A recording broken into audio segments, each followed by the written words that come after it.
This is a story of miracles, of reckless love and crippling loss, of divine redemption and grace, of moved mountains and changed hearts, of beautiful things made from ashes.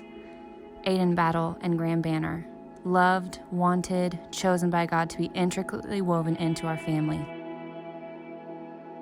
June 29th, 2017, was just a regular summer day. We had just gotten back from a trip and were jet lagged and trying to get settled back into our routine. That afternoon, I got a phone call asking if we could babysit for a few days. Scott and I were leaders at the local teen mom ministry, and it was totally normal for our family to have an extra kiddo to help out wherever we were needed. Like every time before, we said yes. That night, Aiden's parents dropped him off with us, just for a few days until they could find a place to live.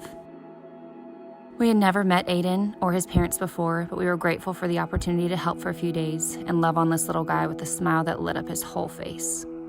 10 days later, we were happy for sweet baby Aiden as we dropped him off with his mom. They moved into a new place together. 2 weeks later, I got a phone call saying Aiden needed a safe place to land, and again, we said yes. Over the next 8 months, we would love and care for Aiden as he took his first steps, said his first words, through his first birthday and Thanksgiving and Christmas, while his mom worked her plan to get him back. On March 28, 2018, Aiden and his mom were reunited.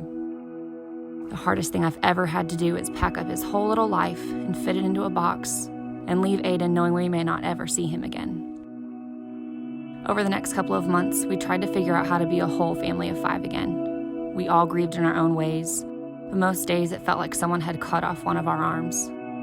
Though we had established what we thought was a good relationship with Aiden's mom, we're hopeful that it would continue after he was returned. It became pretty clear that that wasn't going to be the case. Texts went unanswered, and our caseworker couldn't give us any kind of update.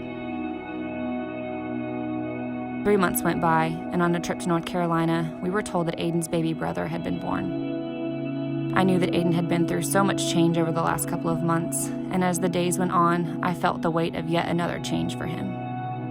Driving across the country heading back home, I clearly remember a moment in the car with hot tears streaming down my face when I heard God say that either he would bring Aiden home to stay or I would never see him again.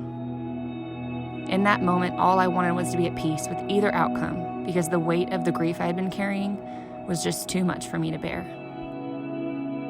A couple weeks later, I was at a work conference and got a voicemail in the middle of my session that literally brought me to my knees.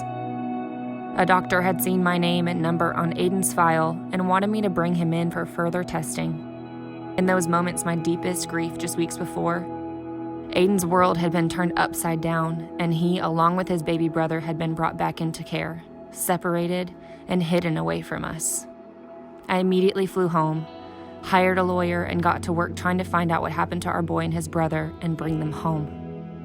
It would be almost 2 months of battling in court before the judge awarded us placement of Aiden, and a couple weeks later, Banner would join us, finally reuniting with his brother.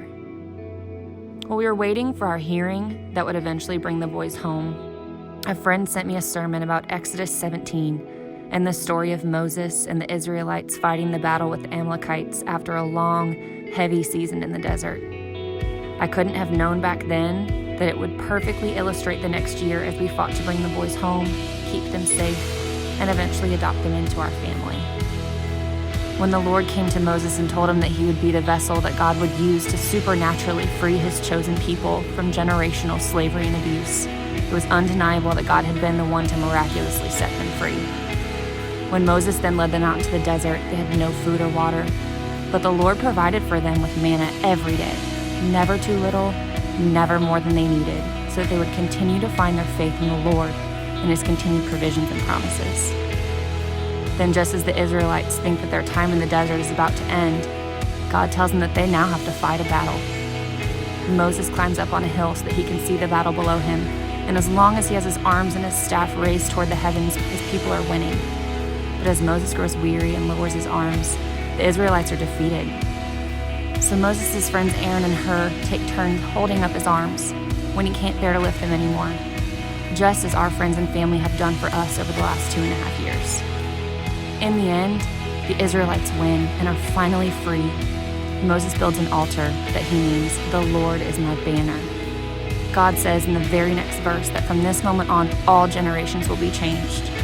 And that is the same promise that we are believing over these boys and their story that speaks of the goodness of God with every breath. We can look back and see through every single step, even with our eyes blurred with tears, putting one foot in front of the other, limping and wounded, that the Lord has intricately woven Aiden and Banner into our family.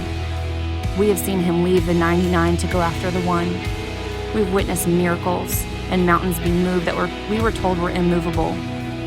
Extravagant beauty has been made from even the darkest ashes, and we know and believe that today, through the adoption of Aiden Battle Hensley and Grand Banner Hensley, that all generations will be changed for our good and for his glory.